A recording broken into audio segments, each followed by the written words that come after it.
Glória a Deus. Romanos, capítulo 2, versículo 7, diz assim: a vida eterna aos que, com perseverança em fazer bem, procuram glória, honra e incorrupção, mas a indignação e a ira aos que são contenciosos, desobedientes à verdade e obedientes à iniquidade. Amém? Vamos orar? Pai querido, Espírito Santo, fala conosco, meu Deus. Fala com a tua igreja, Espírito Santo, porque nós sabemos que só o Senhor convence o homem do pecado, da justiça e do juízo. Só o Senhor, Espírito Santo, pode falar aos nossos corações nessa noite. Só o Senhor, Espírito Santo, pode mover as águas nessa noite.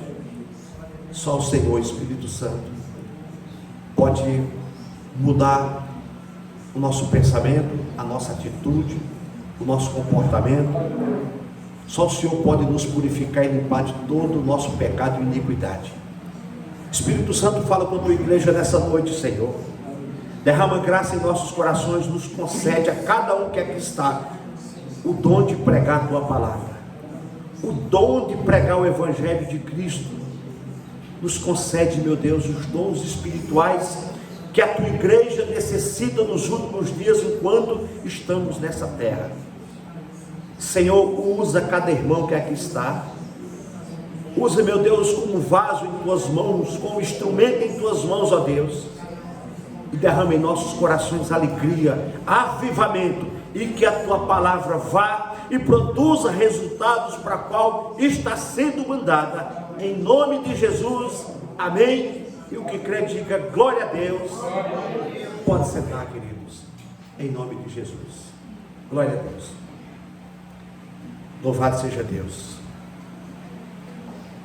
Amados, quando o apóstolo Paulo escreve essa carta em Roma, ali a igreja de Roma, aos romanos, aqui no versículo 1 ele diz aqui, ó: portanto és inexcusável quando julgas,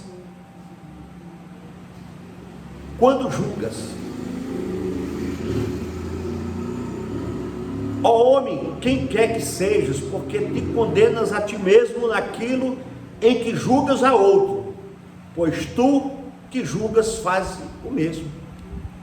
Então Paulo ele está dizendo aqui, porque esse texto aqui, amados, essa passagem aqui fala da imparcialidade de Deus, né? O que é uma pessoa imparcial? É aquele que julga correto, é aquele que julga certo, é aquele que julga corretamente. Isso é uma pessoa imparcial. Quando você é imparcial, você não tem lado, você julga o que é certo, você está do lado certo, você é sim, sim, não, não.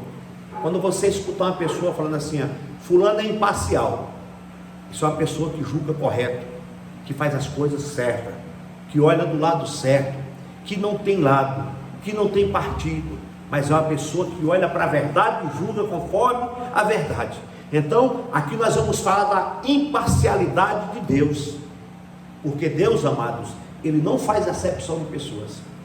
Ele não quer saber se você é negro, se você é branco, se você é rico, se você é pobre, não.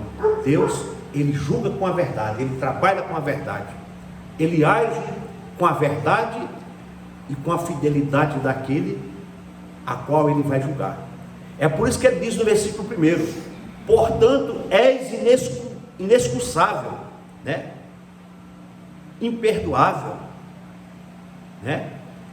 Quando julgas, ó homem, quem quer que sejas, porque te condenas a ti mesmo. Então Paulo está falando que quando nós julgamos alguém, nós estamos condenando a nós mesmos, porque quem somos nós para julgar? Quem somos nós para apontar? Quem somos nós para falar? Nós podemos até admoestar uma pessoa, corrigir uma pessoa, se você vê que aquela pessoa está agindo errado, praticando algo errado, mas quem somos nós para julgar uma pessoa? Não, nós não podemos julgar. Porque ele diz: portanto és inexcurável, inexcusável, quando julgas, ó homem, quem quer que sejas, porque te condenas a ti mesmo naquilo em que julgas a outro, pois tu que julgas fazes o mesmo. Tá? Então, se nós julgarmos uma pessoa, nós estamos julgando a nós mesmos. A tradução toda está um pouco diferente, né? Mesma coisa, né? Amém. Ao versículo 2 diz, amados, olha: e bem sabemos que o juízo de Deus é segundo a verdade sobre os que tais coisas fazem. O juízo de Deus é segundo a verdade sobre os que tais coisas fazem.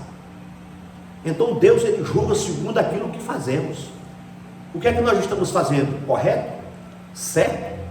É legal? É verdadeiro? Então Deus vai nos julgar conforme aquilo que nós fazemos. É por isso que nós temos que ser verdadeiros. Nós temos que ser obedientes à palavra. Temos que ser imparcial naquilo que vamos fazer, naquilo que vamos falar, naquilo que vamos, corrigir. Seja imparcial. Não seja de um lado nem seja de outro. Seja imparcial. Seja correto. A gente fala que a verdade dói. É verdade. Quando você fala a verdade com uma pessoa, aquela verdade que a pessoa não quer ouvir, ela dói, ela machuca. Porque geralmente as pessoas não querem ouvir uma verdade. Elas querem ouvir aquilo que ela quer realmente ouvir. Que seja errado, que não seja correto, mas ela gostaria de ouvir aquilo de você. É igual o pai vai corrigir um filho. O filho está errado. O pai vai corrigir correto. Mas o filho não quer aceitar, porque o pai está corrigindo corretamente. Mas como o filho está praticando uma inverdade, ele não aceita a correção verdadeira. Então, isso mostra a imparcialidade de Deus, e assim tem que ser a nossa imparcialidade também. E a verdade sempre tem que ser falada, sempre tem que ser falada e corrigida. Aí o versículo 3 diz: pega um pouco de água para mim, por favor.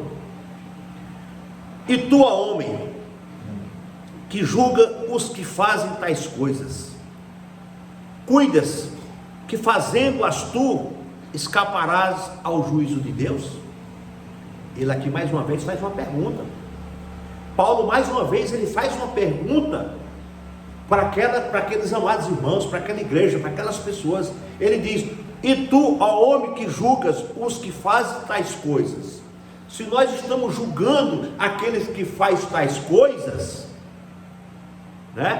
cuidas que fazendo-as tu escaparás ao juízo de Deus? Então nós não podemos julgar precipitadamente ninguém. Nós não podemos julgar com a nossa mente, mas uma correção bíblica, uma correção, uma exortação, podemos. Se você vê alguém fazendo algo errado, corrija, exorte, oriente, aconselhe. Mas como é que você vai julgar se talvez você está pior do que aquela pessoa? É isso que Paulo está falando. Não julgue precipitadamente. Cuidado, ó homem, para que você também não esteja dentro do juízo de Deus. Por que quando nós estamos ministrando a Santa Ceia, a gente não fala: você não pode, você não pode, você não deve, você não deve? Porque se eu falo isso, nós estamos julgando. Se nós falamos isso, nós estamos julgando. Eu vou saber do coração da pessoa. Eu vou saber se aquela pessoa não está até mais pura do que eu, mais santa do que eu, e eu começo a julgar, fazer pré-julgamento das pessoas. E nós não podemos fazer isso. Eu vou saber se essa pessoa não entrou aqui, e pediu perdão para Deus, se arrependeu dos pecados, está com a vida, o coração dela.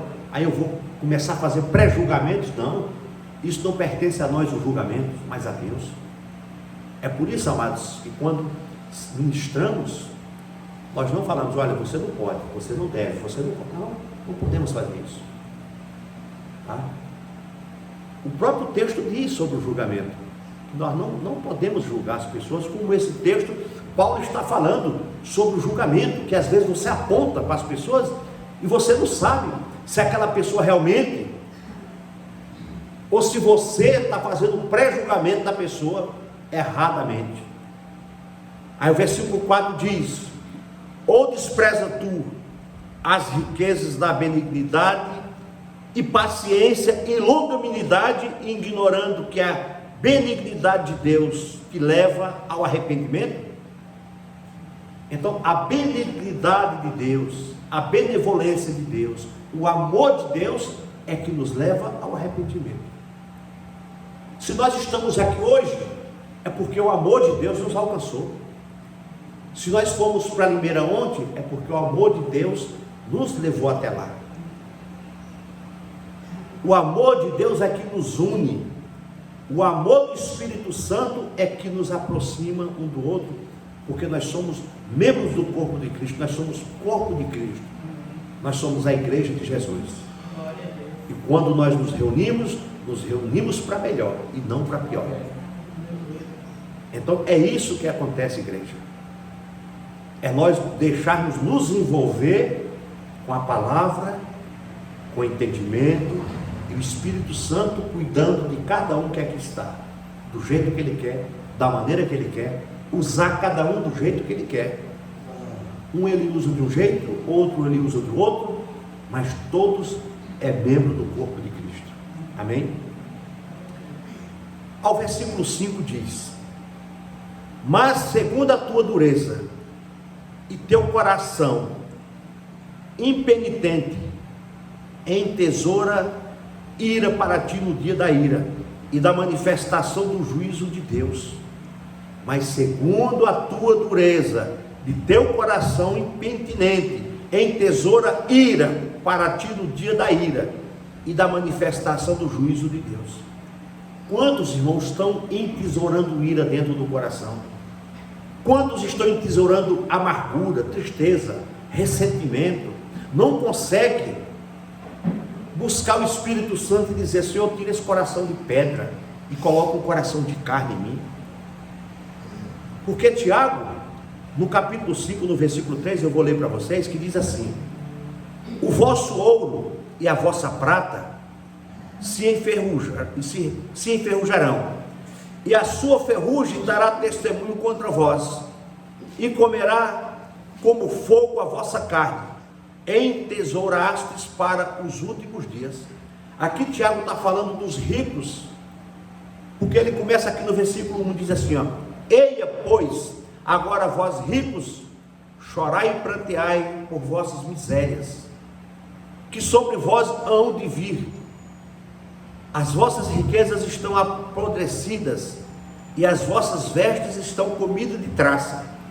O vosso ouro e a vossa prata se enferrujaram, a sua ferrugem dará testemunho contra vós, e comerá como fogo a vossa carne, entesouraste para os últimos dias.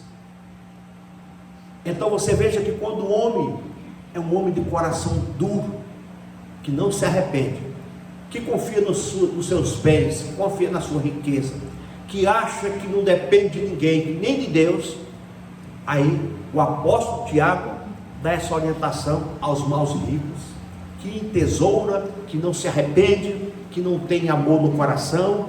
Ele fala isso.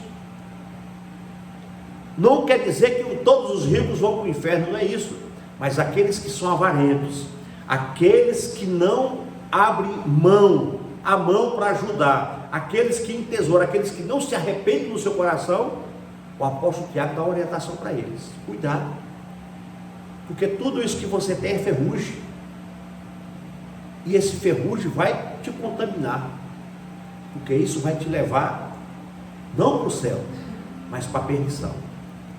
É pecado ter dinheiro? Não. É pecado ser rico? Não. O pecado é você criar no coração uma avareza, aonde o teu Deus é o dinheiro, aonde o teu Deus é a tua conta bancária.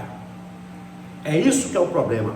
É por isso que ele fala aqui no versículo 5 de Romanos 2: mas segundo a tua dureza e teu coração impenitente, entesouras ira para ti no dia da ira e da manifestação do juízo de Deus. Ao versículo 6 diz: o qual recompensará cada um segundo as suas obras, a saber, está vendo o que é que Paulo fala aqui para a igreja? Olha, o qual recompensará cada um segundo as suas obras. Aí lá em Apocalipse, no capítulo 20, no versículo 12 e 13, olha o que ele diz, Apocalipse capítulo 20, versículo 12 e 13, eu vou ler para vocês rapidamente. Diz: e vi os mortos, pequenos e grandes, que estavam diante de Deus, e abriram-se os livros, e abriu-se outro livro, que é o da vida, e os mortos foram julgados pelas coisas que estavam escritas nos livros segundo as suas obras. Existe, queridos, um livro que vai abrir para nós e vai falar: o Eric, Yuri, né? Yuri, você fez isso, isso e isso. John, você fez isso, isso e isso. Você fez isso, isso e isso. Aqui está bem claro no versículo 12, que diz assim, ó, versículo 12, aqui fala do juízo final, quando tudo já foi, já passou, já morreu, e aí vai se apresentar diante do trono de Deus. Versículo 12 do capítulo 20 de Apocalipse: e vi os mortos, pequenos e grandes, que estavam diante de Deus, e abriram-se os livros, e abriu-se outro livro, que é o da vida. Olha só o que ele diz: abriu-se os livros, e abriu outro livro, que é o da vida. E eu faço uma pergunta: será se o nosso nome está escrito no livro da vida? Será se Deus já escreveu o nosso nome no livro da vida? Ou nós temos riscado o nosso nome no livro da vida? Como é que nós riscamos o nosso nome no livro da vida? É quando nós não levamos a palavra de Deus a sério. É quando nós brincamos com o Evangelho. É quando nós deixamos de meditar na palavra, de buscar Deus, de se converter ao Senhor, de levar isso a sério. Nós podemos riscar o nosso nome do livro da vida quando a prática do pecado tem nos contaminado dia após dia. Aí ele continua dizendo aqui, e os mortos foram julgados pelas coisas que estavam escritas no livro, segundo as suas obras. Qual é a obra, igreja, que nós estamos fazendo? Quais são as nossas obras que nós vamos apresentar para Cristo? Nós vamos chegar com as mãos vazias, ou nós vamos chegar com as nossas mãos cheias, para apresentar para o Senhor as nossas obras? O que é que nós temos feito aqui na terra como igreja, como servo do Senhor, como cristãos, como homens e mulheres que creem que o nosso nome está escrito no livro da vida? Mas precisamos ter as nossas obras. Ao versículo 13 diz: e deu o mar os mortos que nele havia. Quando a Bíblia diz que deu o mar os mortos que nele havia, é aquelas pessoas que foram, por exemplo, Titanic. Por exemplo, esse naufrágio último, aqueles milionários que desceram no fundo do oceano para ver o Titanic, que os corpos deles não foram achados.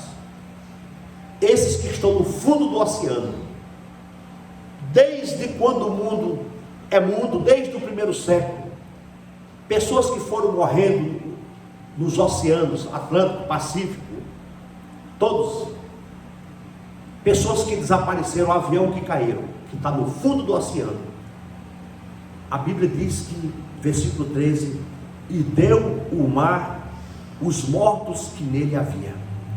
Então essas pessoas que estão desaparecidas há séculos, eles vão se aparecer diante do trono de Deus. Eles vão ter que prestar contas a Deus. Aí continua dizendo no versículo 13: e a morte e o inferno deram os mortos que neles haviam. Aquelas pessoas que hoje estão no inferno, aquelas pessoas que partiram sem a graça de Cristo, aquelas pessoas que partiram sem o arrependimento, aquelas pessoas que brincaram com o Evangelho, aquelas pessoas que brincaram o tempo todo, não quiseram arrependimento, não quiseram saber de Cristo, não quiseram saber de igreja, não quiseram saber de nada. elas vão comparecer diante do Senhor. Porque o versículo 13 do capítulo 20 de Apocalipse está dizendo exatamente isso. Vamos ler de novo? E deu o mar os mortos que nele havia, como eu disse, aquelas pessoas que estão no fundo dos oceanos, eles vão ter que se aparecer diante de Deus. E a morte e o inferno deram os mortos que neles haviam. Aquelas pessoas que hoje estão no inferno, que não creram em Cristo, que não aceitaram o Evangelho, vão se aparecer diante de Deus. E foram julgados cada um segundo as suas obras. Deus vai chegar para aquelas pessoas: qual foi sua obra? O que é que você fez enquanto você estava vivo? As tuas obras é boas ou é obras más? É isso que nós temos que prestar contas para Deus, igreja. É isso que nós estamos meditando aqui no versículo 6 de Romanos, o qual recompensará cada um segundo as suas obras, a saber, qual é as nossas obras? O que é que nós temos feito? Salomão, quando escreve Eclesiastes, ele diz: lança o pão sobre as águas, depois de muitos dias virá. Isso quer dizer o quê? Quando você estende a mão, quando você ajuda, quando você abençoa alguém, você está lançando o pão sobre as águas. Aí você pensa: poxa, eu vou lançar o pão sobre as águas vai levar embora, esse pão não volta mais. Mas o escritor de Eclesiastes está dizendo que quando nós lançamos o pão sobre as águas, ele volta para a gente, trazendo bênçãos, trazendo recompensa, trazendo a bênção de Deus para as nossas vidas, porque quando você estende as tuas mãos, Deus ele estende as duas para você. Amém? Vamos voltar para Romanos no capítulo 2. Agora o versículo 7 diz: a vida eterna aos que com perseverança em fazer bem. Tá? Versículo 6 e 7 então conjugado. Olha só o que ele diz, ó, o versículo 6: o qual recompensará a cada um segundo as suas obras, a saber, a vida eterna aos que com perseverança em fazer bem procuram glória, honra e incorrupção. É isso, igreja, que nós temos que fazer. É isso que nós temos que praticar. O qual recompensará cada um segundo as suas obras, a saber, a vida eterna. Quando nós fazemos as coisas certas, corretas, obras boas, o Senhor nos presenteia com a vida eterna. O Senhor nos presenteia com o nosso nome escrito no livro da vida. O Senhor coloca no nosso coração a certeza que nós estamos salvos em Cristo. O Senhor coloca aquela certeza, o Espírito Santo fala ao nosso coração que o nosso nome está lá, que nós estamos indo bem, que nós estamos perseverando. E se nós continuarmos, como diz o irmão Nelson, nessa entoada, nós vamos para a glória. Nós vamos para a glória. Nós precisamos, igreja, perseverar. É o que o versículo 7 está dizendo: a vida eterna aos que com perseverança. Nós temos que perseverar, igreja. Perseverar não é desistir, perseverar não é retroceder, perseverar é acreditar. É igual quando você vai em busca de um emprego. Você acorda cedo, você está perseverando, você está lutando: eu vou conseguir, é meu. Você persevera, é numa escola, é numa prova, é num concurso público. Você está perseverando, você está estudando, você está se dedicando, você está perseverando para você ser o melhor da classe, para você passar na prova em primeiro lugar. É isso que o apóstolo Paulo está dizendo, que a vida eterna aos que com perseverança em fazer o bem. E o versículo 7 continua: procuram glória, honra e incorrupção. A incorrupção tem que estar na nossa vida, amados. Assim como Deus é imparcial, a incorrupção tem que estar em nós. Ao versículo 8 diz: mas a indignação e a ira aos que são contenciosos, contenciosos, desobedientes à verdade e obediência à iniquidade. O que é uma pessoa contencioso? É aquele que anda disputando, é aquele que anda lutando por algo, é uma pessoa contencioso. Mas a indignação, a ira aos que são contenciosos, desobedientes à verdade e obedientes à iniquidade. Olha o que diz no versículo 1, no capítulo 1, no versículo 18. Olha o que é que está dizendo aí. Romanos capítulo 1, versículo 18. Só olha para a página do lado que você vai entender. Aqui fala sobre o pecado e a condenação. Versículo 18 do capítulo 1. Porque do céu se manifesta a ira de Deus sobre toda a impiedade e injustiça dos homens, que detêm a verdade em injustiça. Irmãos, Deus se ira com o pecador. Deus se ira com a inverdade. Então o pessoal fala assim, Deus ama, como é que fala que o pessoal fala? Deus ama o pecador, mas, como que é? Pois é, mas se o pecado está no pecador, como é que Deus... Não, irmão, Deus não ama nenhum dos dois. Deus ama o justo, Deus ama o que se converte, Deus ama aquele que anda... Porque olha aqui, veja bem direitinho aqui o versículo 18 do capítulo 1. Porque do céu se manifesta a ira de Deus sobre toda impiedade e injustiça dos homens. Então, se a ira de Deus é sobre a impiedade dos homens, é sobre aquele homem também que está fazendo as coisas erradas. Amém? Porque se fosse essa frase que nós falamos agora, que Deus ama o pecador, mas odeia o pecado, a pessoa não ia para o inferno, porque só ia o pecado, o homem não ia. Não, pelo contrário. Se você é um pecador, e se você está na prática do pecado, você vai, porque a ira de Deus está sobre o pecado, e se você está no pecado, está sobre você. Foi o que aconteceu quando Jesus estava na cruz. A ira de Deus veio contra Cristo sobre ele. Por quê? Meu Deus, por que me desamparaste? Deus, ele abomina o pecado, e Cristo recebeu todo o pecado da humanidade, e Deus não compactua contra o pecado. E naquele momento a ira de Deus veio contra Cristo, porque Cristo recebeu os nossos pecados. Meu Deus, por que me desamparaste? Todo homem que está andando no pecado, como disse Jesus, Deus meu, por que me desamparaste? É o que está escrito aqui no versículo 18 do capítulo 1. Porque do céu se manifesta a ira de Deus sobre toda a impiedade e injustiça dos homens. A ira de Deus se manifesta sobre a injustiça dos homens. Tá? É por isso que nós temos que nos converter a Cristo, igreja. Como diz Paulo na sua carta aos Coríntios, as coisas velhas já passaram, eis que tudo se faz novo.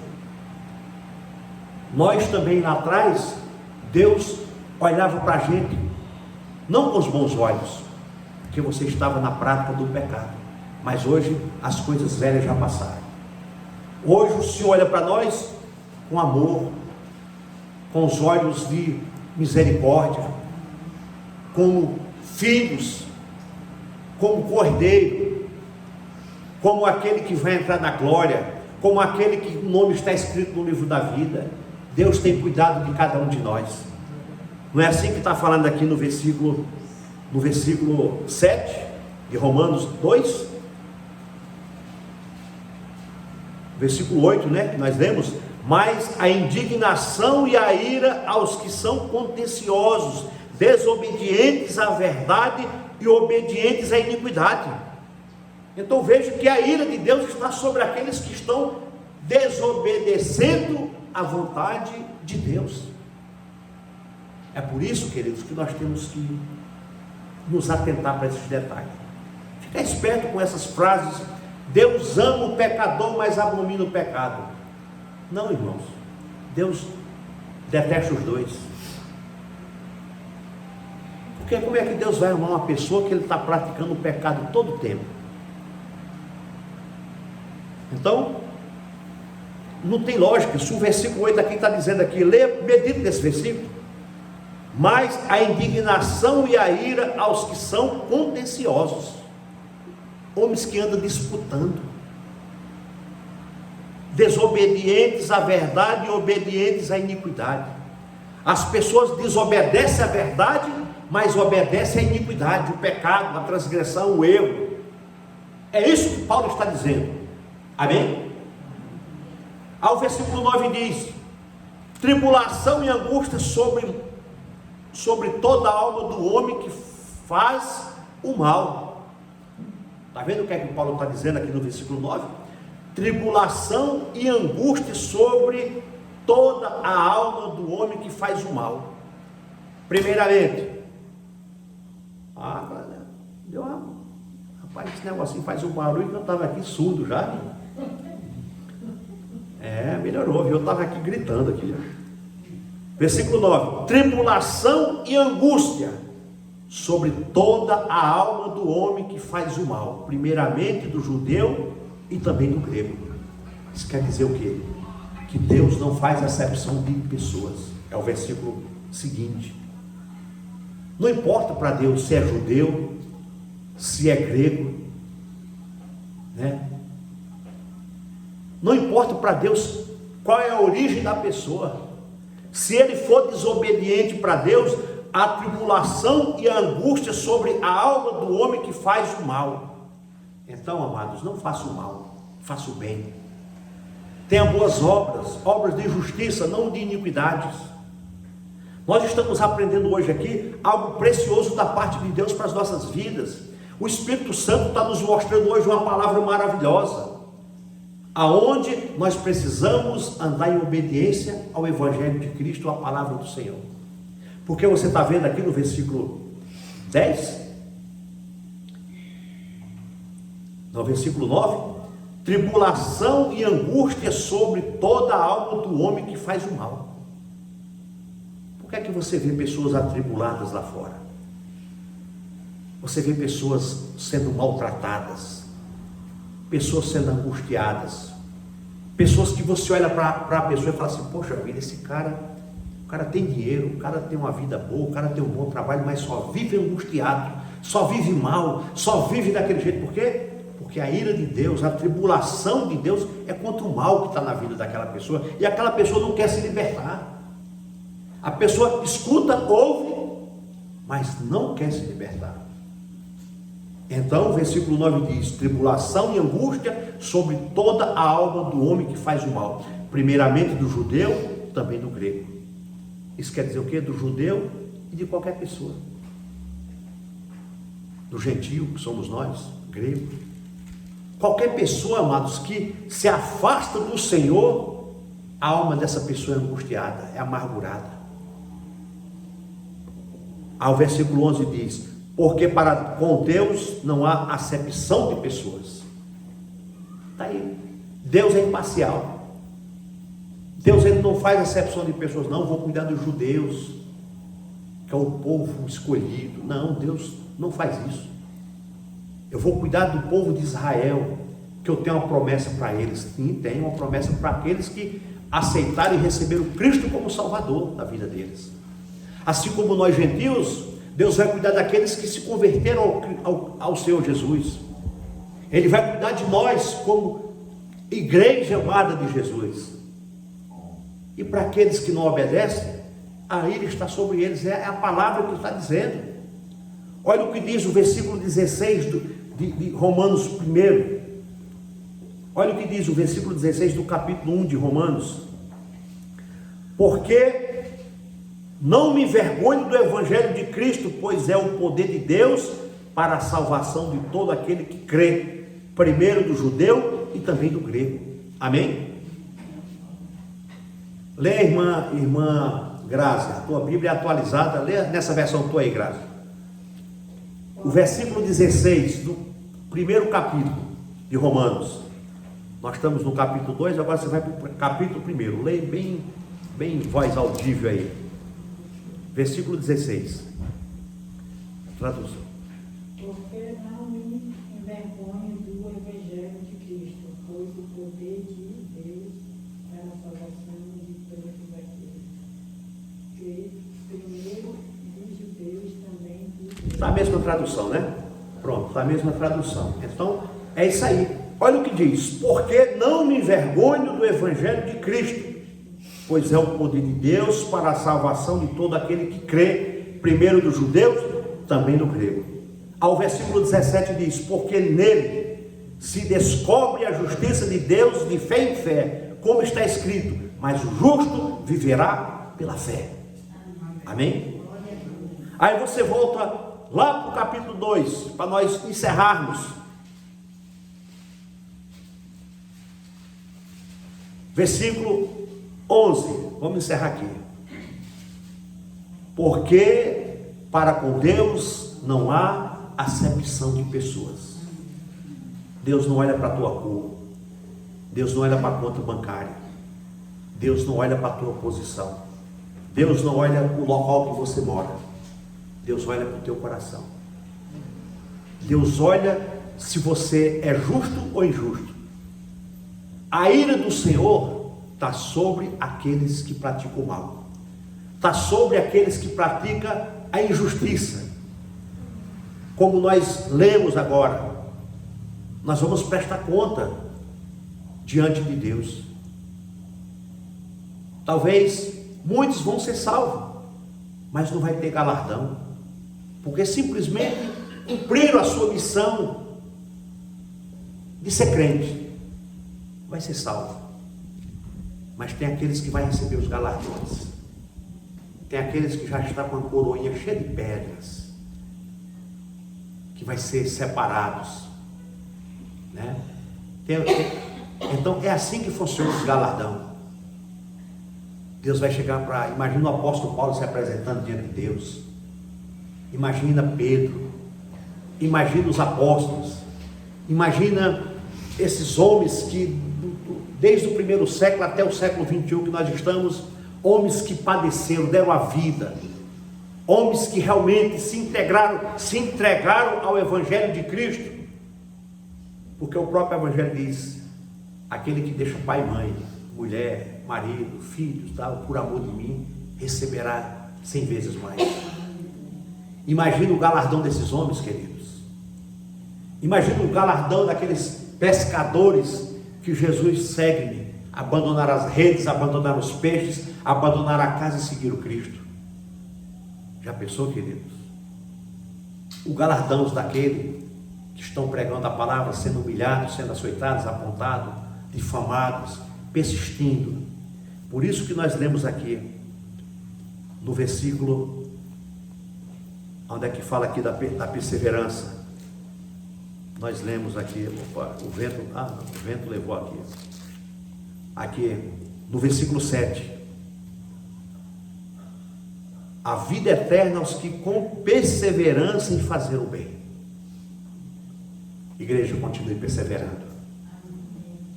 Continue orando. Continue lendo a palavra, meditando, estudando. Continue vindo aos cultos. Continue aprendendo o Evangelho de Cristo. Continue nos fortalecendo e se fortalecendo na palavra. Continue perseverando. Ainda que o teu amiguinho critique você: mas você é crente? Mas você não sei o quê? Sim, eu sou cristão, eu sou crente, eu sou cristão. Eu sou um discípulo, um seguidor de Jesus Cristo.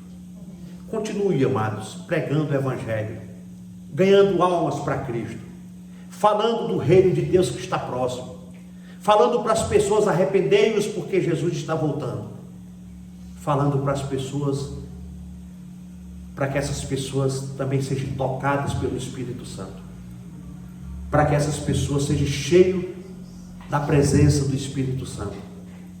E vamos, amados, ganhar almas para Cristo. Como é que você ganha almas? É sair com a Bíblia na mão, para lá e para cá? Não. É você testemunhando com a tua pessoa, com a tua presença. É você tiver uma oportunidade de falar para Jesus para um vizinho teu, fale. Não é você bater na porta da pessoa e falar, não, é quando você tiver um momento, uma oportunidade. Aí você prega para ele, você fala de Cristo para ele, você apresenta Jesus para ele. É você que vai convencer? Não, não é você.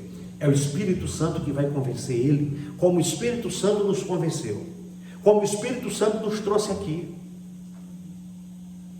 É assim que tem que acontecer. Não é por força e nem por violência, mas é o Espírito Santo que trabalha no coração da pessoa. Amém? Vamos ficar de pé, amados, em nome de Jesus.